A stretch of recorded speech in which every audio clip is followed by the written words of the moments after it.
Hi, everyone. My name is Lauren Sangemino. I'm an Assistant Director of Admissions here at Stony Brook University. Thanks for joining us today. We have Christina and Aaron, who also work in admissions, who will be helping out with some of the questions, if you have any admissions related questions. But today we're going to be discussing research. It's not only for science. And we have a bunch of wonderful people here from the university to help talk about that. I'd like to introduce our Dean of the College of Arts and Sciences, Dean Sampson. Thank you. And let me see, can I share my screen briefly, Lauren, please? Sure. Let me just make sure you're co-host. There we go. You should be all set. I just want to share with you this one slide.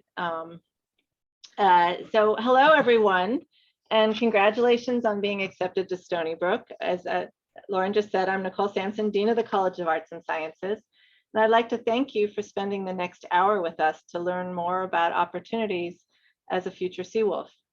Today, we're going to talk about research opportunities, experiential learning, community engaged projects for undergraduates, and we'll address any questions you may have from academics to student life.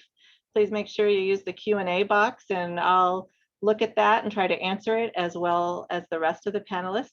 But what I'm showing you here, right here, is the bird's eye view of our campus, since we're in virtual mode today. And at the heart of this of our campus is the College of Arts and Sciences, and all the buildings are labeled with the various departments. We have 26 departments that are in those buildings. We have, in addition to those departments, nearly 20 centers and institutes with many various activities from the humanities to the sciences. And we offer 30 majors and more than 40 minors. So with that, I'd like to introduce Dr. Susan Shekel, who's Associate Professor in the Department of English. And sorry, I just lost my notes, who will discuss research opportunities for undergraduate students, particularly those interested in the humanities. And one of the interesting things about Dr. Shekel is that she started her career as a pre-med student, and she changed her mind in college and became a professor of English. So she'll explain how research is for everyone, not just in science, technology, engineering, and math. I'd also like to introduce sophomore Yujala, who's a second-year Globalization Studies and International Relations major, and she's also a member of my Student Advisory Council. Like Dr. Shekel, Yujala began her college career as a pre-med student, and she changed her focus to the interdisciplinary program in Globalization Studies that she'll talk more about in a bit. So now I'd like to turn it over to you, Dr. Shekel. Thank you so much for that introduction, Dean Sampson. I'm going to share my screen with you. I prepared a brief PowerPoint to address this question of what exactly is undergraduate research and experiential learning in the humanities. I mean, if I just ask you to think of research, I can't hear your answers, but I can almost guess that what comes to mind would be lab coats, benches, maybe beakers, maybe some of the equations and symbols floating above the book in the little slide that I've opened with. And then if I asked you to think of research in the humanities, it would probably be a little bit more like what is underneath those floating equations and question marks. Just a picture of sitting in the library with a book. And that is part of what research in the humanities can be, but only a small part. And one of the things that I hope you will take away from this presentation is an understanding of what it means to come to Stony Brook, which is a Research One university. When you attend a research university for your undergraduate training, your teachers are not just intent upon teaching you to absorb knowledge, but also we aim to teach you the habits of mind that lead to the production of new knowledge. Teachers at Stony Brook in all fields, including the humanities and arts, are producers of knowledge. We are researchers, and we encourage you to ask questions that reach beyond what you learn in the classroom and connect to the world in ways that matter to you, but also that will matter to the world. Your professors here are eager to mentor students who are curious and passionate, and to bring you in to our own excitement about the process of discovery, exploration, and the creation of new knowledge. Okay, so if you're still thinking that this is going to lead you to hours just sitting in front of a book in a library, I want to give you just a few examples of what research in the humanities might look like. And there are so few examples that I can fit in the time that I have. So on one level here, I'm giving examples that began with simply taking a class. And this was a student in my course on Civil War literature who got interested in the process of reading the literature that we were examining in the course. And she wondered, what is the power of poetry to represent and remember the past, the truth of war, versus the monuments that we create as a society to help us remember and understand the meaning of war? And so over spring break, she traveled to Gettysburg and she studied the monuments and the inscriptions. And I had encouraged her to do this and supported her working up what she found into a presentation on this subject that she presented at Eureka, which is the undergraduate celebration of research and creative activity that happens every spring at Stony Brook. This is also what research in the humanities might look like. Oh my gosh, I didn't realize I'm wearing exactly the same dress. I do own other clothes. They do pay us fairly well, even as English professors, but there I am with some members of another class, which was just an introductory 19th century American literature survey course. But in every one of my courses, I encourage students to find something that interests them, to find a way to connect what we're learning in the classroom to knowledge, learning that matters in their lives or that might enrich the opportunities for others to understand the past, because I do teach historical literature. And because the university is situated less than a mile away from the Long Island Museum, I have found that that's a wonderful opportunity to bring students into that process of digging around, seeing what they can find in the archives. And so in this class, the students who were interested in engaging in research related to the coursework, they researched William Sidney Mount's art and created a social media campaign to show to the world some of the treasures they found and some of the knowledge that they gained by looking at his journals, by looking at what he wrote about the paintings.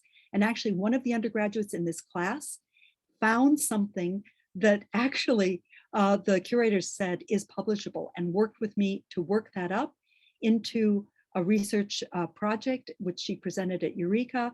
And also she came to a national convention with me, actually the premier national convention in our field, to present on what she had discovered in the archives, just in the process of digging around, letting her own curiosity lead her and the questions lead her to new knowledge. Another class studying the dark romantics, which are 19th century writers who were very, very much engaged in spiritualism and trying to understand the invisible forces that move us. They worked again in the Long Island Museum, and they found a spirit journal that William Sidney Mount kept. And the curators hadn't even known it was there. It was not on the catalog. They created an annotation, an annotated transcription of that journal, which now is available electronically for researchers who want to understand more about William Sidney Mount and spiritualism to have access to. They created knowledge that will expand the knowledge of others long after the course is over. Here's another project in a course on Walt Whitman. The students in my class collaborated with Long Island Museum to create an exhibition on Whitman as his writings spoke to 19th century artwork of the time. They wanted to do more than this, so some of them worked with a team of undergraduates and graduate students to create a walking tour that was a spin-off from this exhibition. Another group of students studying Whitman in a different class, which is, we actually have a class that's called Public Humanities Workshop. Those students did the research, created imagery and text for a digital map of Walt Whitman's Long Island that will be featured in the Walt Whitman birthplace. Again, they move beyond just the coursework and absorbing to think, how can the knowledge I'm learning make a difference in the world? How can it reach out to others?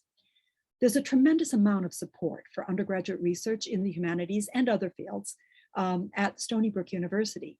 This is an image of the Eureka poster session, which the first poster I showed you was presented at this poster session, where students in all different fields create posters that they then explain to the faculty, the administrators, the other students who come by to say, to learn what's new, what are you discovering? It's a wonderful event. It always leaves me absolutely amazed at the brilliance, ingenuity, curiosity, and capability of our students across disciplines. There is a Giuliani Global Fellowship, which will pay $5,000, up to $5,000, to support an undergraduate who wants to pursue a creative or research project that involves traveling. Eureka also sponsors $5,000 award for students, undergraduates who want to pursue a research project over the summer. And these awards go equally to those who are on STEM fields, humanities, or the arts. They've supported creative projects also. And then there is a wealth of opportunities available and staff to help you pursue your dreams and find support to go out and conduct research abroad, whether it's a summer project, a year-long project. The Office of External Fellowship Advising is amazing in how they can guide you to find the opportunities that will really channel your passion and enable your growth. And I just have to put in a plug here. Stony Brook last year, for the first time, was named as one of the nation's highest producers of Fulbright fellowships. And that's the funding for an entire year to teach abroad or pursue research abroad. We have wonderful support and tremendous opportunities and a great record of support among Stony Brook undergraduates who go take their questions into the world. So I want here just to step back from the particular examples, and I do want to leave you with just a few suggestions, whether you come to Stony Brook or go elsewhere. I hope what you will take with you is the fact that as undergraduates, yes, it is your task to learn as much as you can from your fellow students, from your teachers, from your mentors. But don't think that that process of moving from being an absorber of knowledge to a creator of knowledge has to wait. My advice to you is get involved in research early. At Stony Brook, we have many structures that make that possible because we are a research university. We are teaching you from the beginning how to ask those questions that will open the doors to new knowledge. But even if you don't end up coming to Stony Brook, find ways to get involved in research wherever you are. In every class, find a way to connect what you are learning to the questions and issues that you care about, because that is what will ignite your greatest energy and creativity. And finally, from the beginning, think about how you can build the skills and the experiences that will enable you to reach your goals. I'm going to end with just, let's see, I have to make sure I have time. Oh yeah, I've got time. Okay, a quick story just to show what this might look like. I've talked about, yes, you should get involved early. Yes, anything is possible, okay? Okay, here's a story. This is Yassine. I met him when he was a freshman. Stony Brook offers 1 credit freshman courses taught by professors. It's very small, so you have a chance to kind of talk one-on-one with a professor about a topic we love. In the year that I was teaching Yassine for that 1 credit freshman course, I was teaching on immigration to New York City during the late 19th century. That's my area of specialty. But for their projects, I asked students to find an immigration story that mattered to them. Some students interviewed their grandparents, found stories they had never heard before. Yassine decided the immigration story he wanted to think about. This was in 2008. He said that he felt that after 9/11, that event had changed the way that people look at Muslims. So he wanted to interview a wide range of students on Stony Brook campus and to gain an understanding of how they viewed Muslims after 9/11.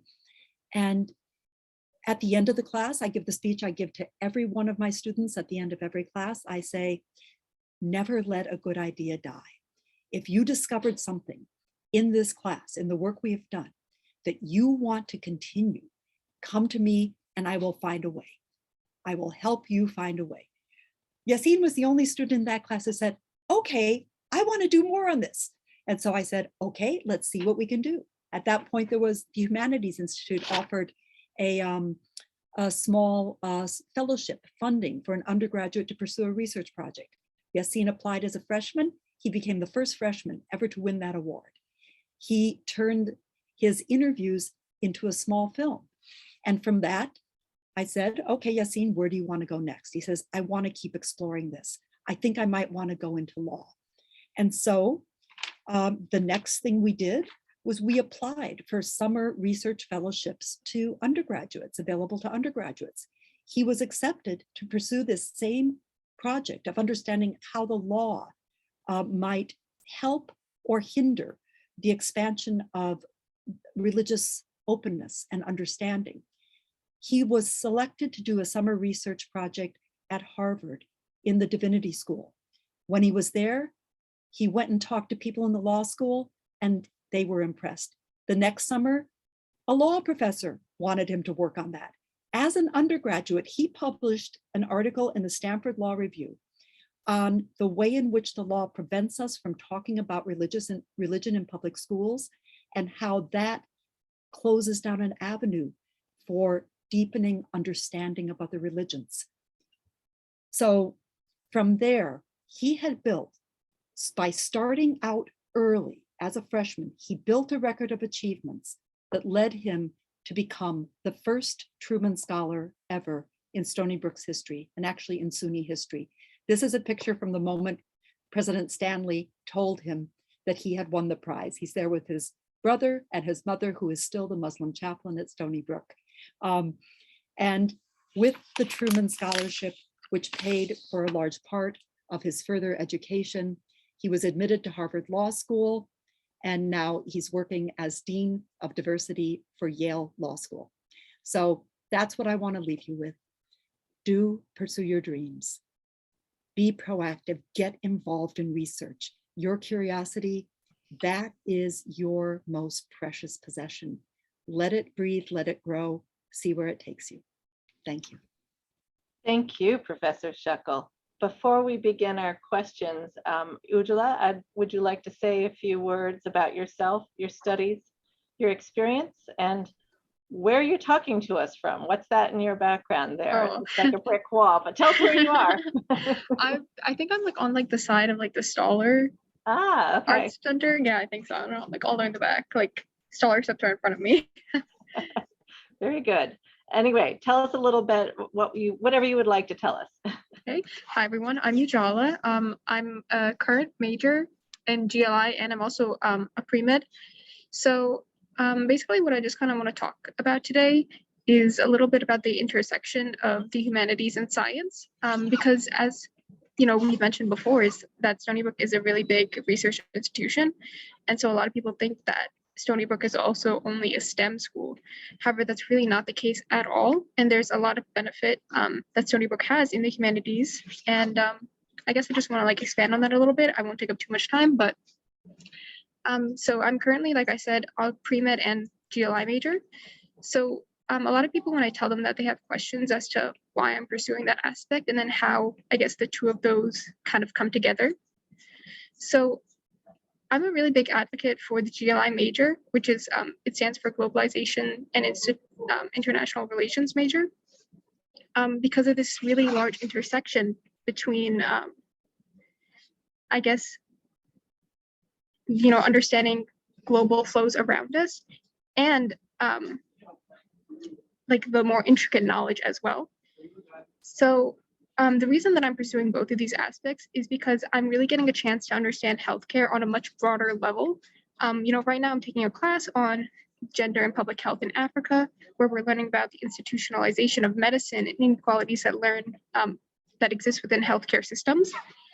And I think this is really important knowledge to have because it helps us understand the way that health really works on a holistic level. Because I think it's important to realize that, the world around us is very multifaceted and multidimensional. And it's really important that we have a humanities backing to our education, no matter what, kind of profession you choose to pursue in the future, because it helps broaden your knowledge and your understanding of the world. And so I just really am here to advocate for the idea that even if you want to pursue a STEM major like biology or pre-med, never let go of the idea that that's all there is, because you really have to open up your mind and to really see the world around you to, kind of build a more complete understanding. So yeah, if you guys have any questions about, more so about why I chose to, kind of combine these two aspects, even though they're very different, and how that's been going so far, I'm definitely here to answer. I'm here to answer any questions you have about Stony Brook. Yeah. Great, thanks. So outside the classroom, what do you most love about Stony Brook? Something that I really love about Stony Brook, aside from the Starbucks on campus, is there's a lot of opportunities that I have and that every student really has. I guess the main thing that I'm really involved with is this research journal on called SPIRE. It stands for Stony Brook Young Investigators Review. And there I'm actually a graphic editor and layout editor. And our main goal with SPIRE is to develop a research journal, which helps promote research research that undergraduates have done. And right now our current semester's journal theme is the intersection between art and science. So this is just really, tying it pretty perfectly right now. And so I guess my main goal there is to develop graphics which help communicate scientific ideas to help increase scientific literacy on campus for people of every single major, so that science isn't just limited to people looking for careers in biology, in chemistry, but it's really about everyone on campus. Yes, I think, did I see you there at the STEAM presentation yesterday, or am I imagining that? No, I wasn't there. Oh, okay, that's just for those of you in the audience. Yesterday, there's an art class that collaborated with biomedical engineering to imagine what somebody with a disability, how that would look from both an art and an engineering aspect. So dancer's knee joint that lights up, and all sorts of interesting ways, headset that converts your brain waves into color, that moves around the room. So really interesting collaborations can happen in the classroom through these research experiences. Professor Shekel, what would you say is your favorite thing on campus outside of the classroom? Well, if I'm allowed to, there's sometimes inside and sometimes outside. The students. I mean, really, it's the students that are such a joy and make teaching here just such a pleasure and an adventure. There's such a diverse group of students who come from all different backgrounds. And because Stony Brook is, there's no surprise to me why Stony Brook wins the award for transforming lives. It's reasonable, but you get a world-class education here. So you get students who may not have a lot of money, who have to struggle, who have to work in order to be here, and they want to be here. Those are the students that just, keep me going. The students are really the best thing at Stony Brook, and the great diversity. It's an exciting place. And as an English professor, I count on conversation, because with literature, it's really to teach literature is to teach a way of reading carefully, making great works of literature speak to our moment. And so it depends upon what each student sees in the works that we are reading. And the conversations I've had here at Stony Brook are the best, that people who come from all different cultures, who are recent immigrants perhaps, will see in the classic American texts I've been teaching now for more decades than I want to admit, they will see something new, and that makes it continue to live and speak to me in new ways. And so that's the best thing about Stony Brook. I cheated a little. Yeah, and I did not pay you to say that, They are right? sometimes in the classroom, but they do amazing things out of the classroom too.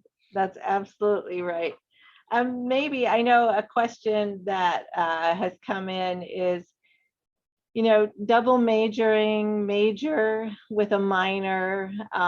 Let's go back to that pre-med question. Let's say it was, do I do a bachelor's in biology and try to be a double major in English? Do I do bachelor's of arts in biology and do a minor in English or something else? Share some thoughts on that?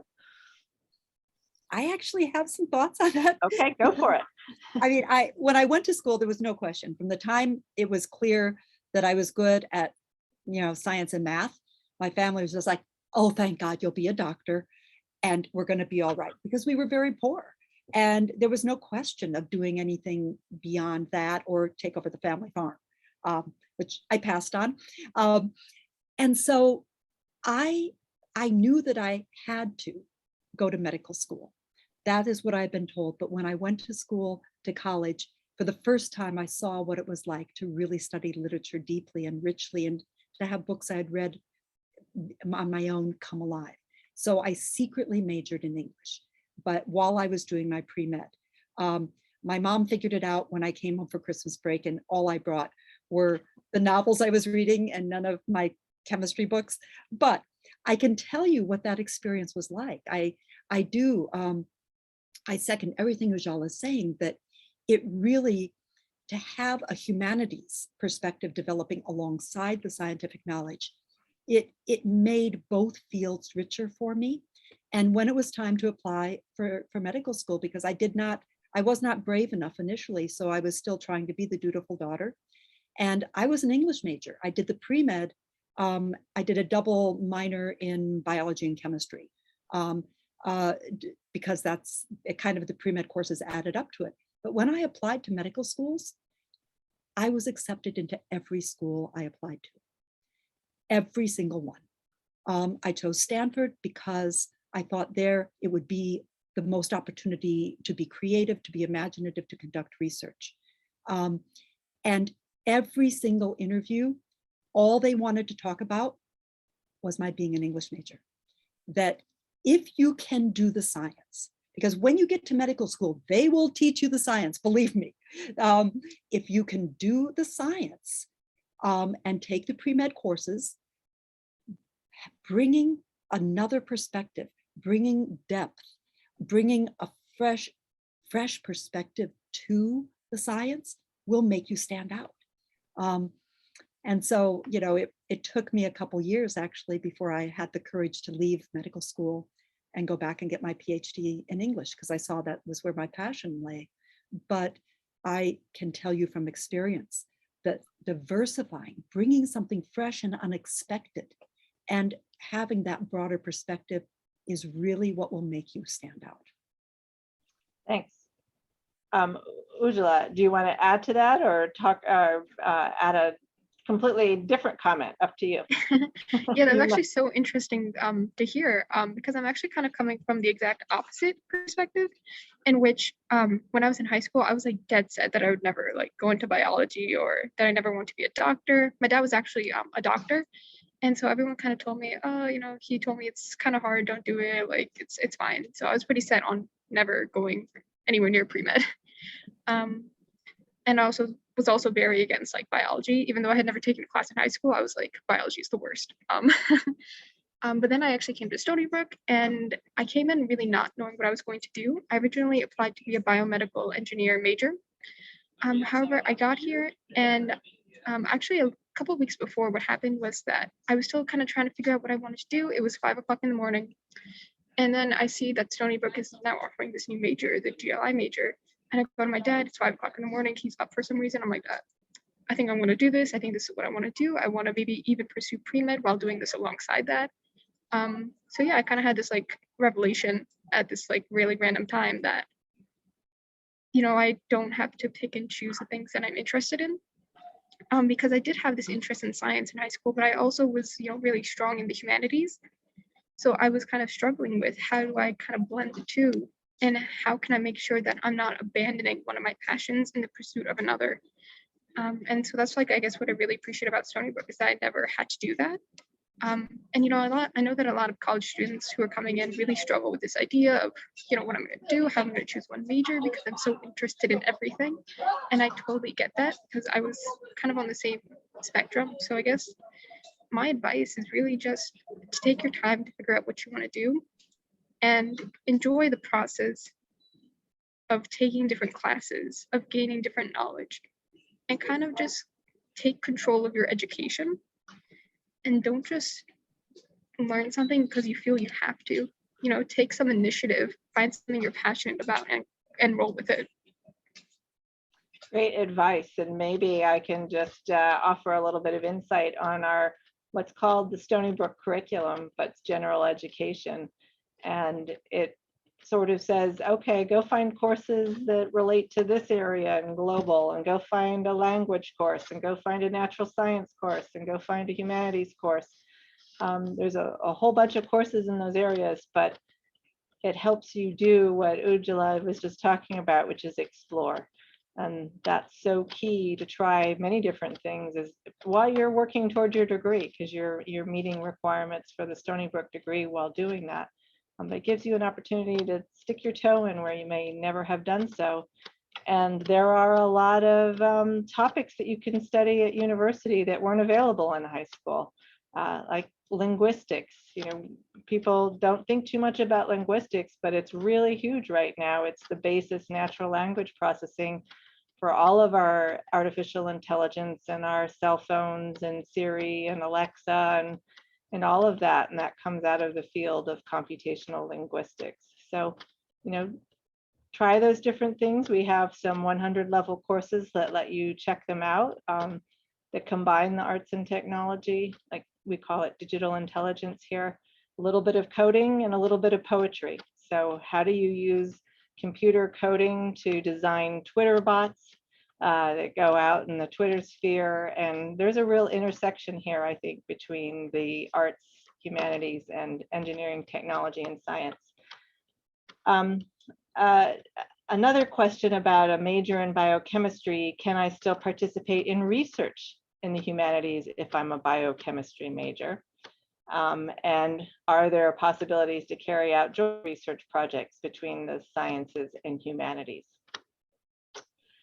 And can I do that for course credit? So you want to answer that, Professor Shekel? Yes, yes, and yes. Exclamation point.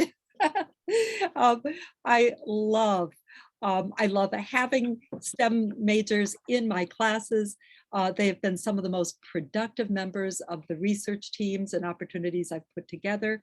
And another thing that Stony Brook has been, I don't know how many years it's been around, but it's called VIP, Vertically Integrated Projects.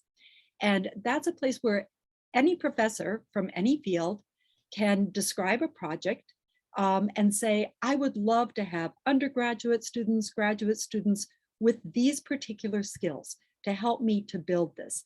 And the interactive digital map that we're creating it will be displayed in the Walt Whitman Birthplace is one area where I put in a VIP call for help. I think that the computer skills I was asking for were a little too preliminary for our really smart computer science students, because nobody from computer science was very excited about that. And, I've been able to limp along with some of my students and learn enough to make it happen. But if I had conceived of something that was a little more complex, I just think that that's the reason why not many were interested. It was too rudimentary. And I'm still going to build on that. We want to have an app that's on your cell phone so that wherever you are, you can actually say, find me a Whitman poem that speaks to this spot. So maybe when we get to that phase of it, I will attract some computer science majors, but absolutely, we encourage the crossing of disciplines, and there are many departments, fields, or centers especially that are dedicated to bringing together students from diverse majors, and the strongest team is a diverse team. So absolutely, and yes, you can do it for credit. There are independent studies that are always available in every department where you can put together a project that just falls outside of the bounds that anybody has imagined and earn credit that goes toward your major for doing that. There are many other mechanisms also to earn credit, to fulfill requirements, to do internships, and even work study can be configured to enable you to work on a really exciting research project. So we are ingenious at figuring out ways to get students the support they need to do research projects that excite them and excite us. So yes. And it doesn't matter if you're an international student or a New York State student, you can do research. It mostly matters, finding the time and building a schedule that gives you the freedom to overlap with the team that Professor Shekel is talking about. We're coming up on 45 minutes. I want to see if there are any last questions out there. I think we've covered a lot of territory. And so while we wait to see if there's any last late breaking questions, Yujala and Professor, we just got one. How do I double major at Stony Brook? Let me take that one and give Professor Shekel and Yujala a minute to think about your concluding remarks. In order to double major, it really depends on what those two majors are. You have to fulfill both requirements. You can't do too much double counting of the same course for two different majors. A normal major is 120 credits, and so a 3-credit course is sort of the norm. And you can do the arithmetic from there of how many courses you will take over your degree. Some majors, it's really easy to do a double major because you might only take 1/3 of those credits in your field. I'll come back to linguistics or English or history. They're all about 30 credits, so 1/4 of the total you need. And the rest is really flexible. So you could fit in a second degree and that 90 credits of flexibility. Biochemistry major, there are a lot more requirements. Engineering major, even more so. And so it gets a little bit trickier, but that's one of the nice things about something like the BA in biology.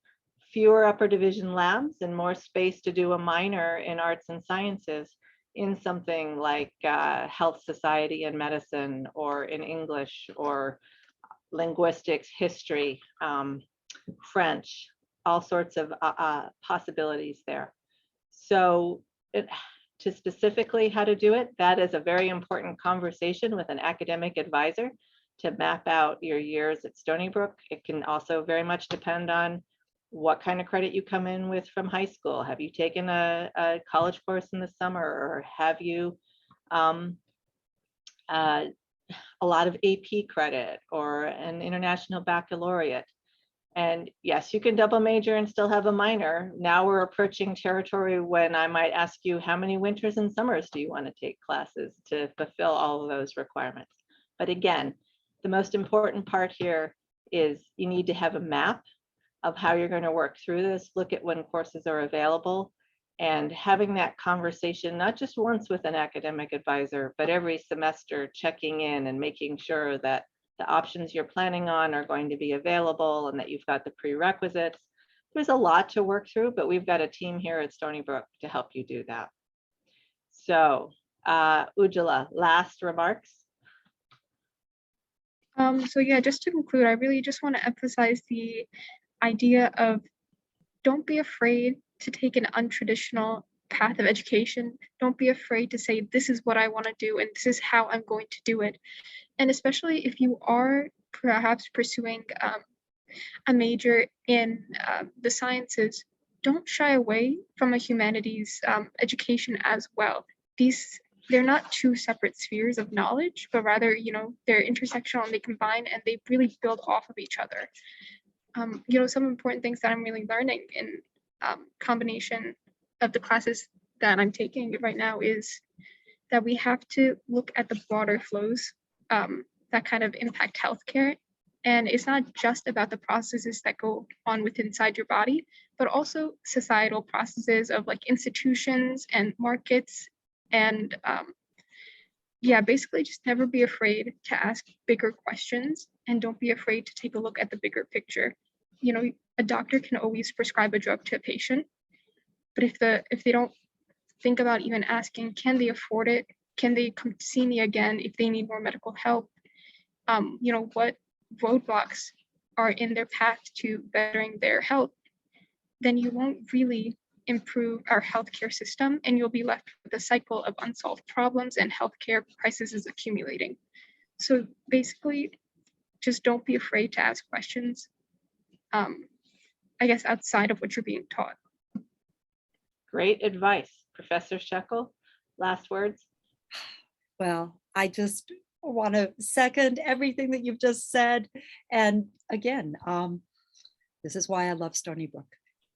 It really is a place that encourages you to kind of think beyond what's given, to try to find your own path, to reach across the little boxes that we divide disciplines and knowledge into. And I'd say the opportunity to be in classes with students like this, this is what keeps your professors excited. And we are so eager to nurture your growth and your curiosity. And so I hope you come to Stony Brook. I really do. And yeah, look me up. Sounds good. And while you were talking, we got another question. So let me just read it. So it's asking about research abroad to help other communities. And we do have many study abroad programs, formal programs through our study abroad office. And oftentimes there are different types of fellowship money or scholarship money to help with that. I think Professor Shekel, you mentioned the Giuliano fellowships on your slide.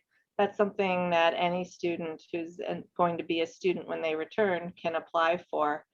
And you know, that's a self-designed study abroad fellowship money. So you can really, it's more creativity to explore what you want to do. Yeah. I would like to add to that because I've worked closely with the external fellowship and scholarship advising office. And that whole office is there to help you find the support that will enable opportunities just like that. And I'll talk about another student that I mentored. She got a Gilman Award, which it's like a mini Fulbright. It's funding to support a research project abroad over the summer only. And she went to Turkana Basin. She was interested in women's health.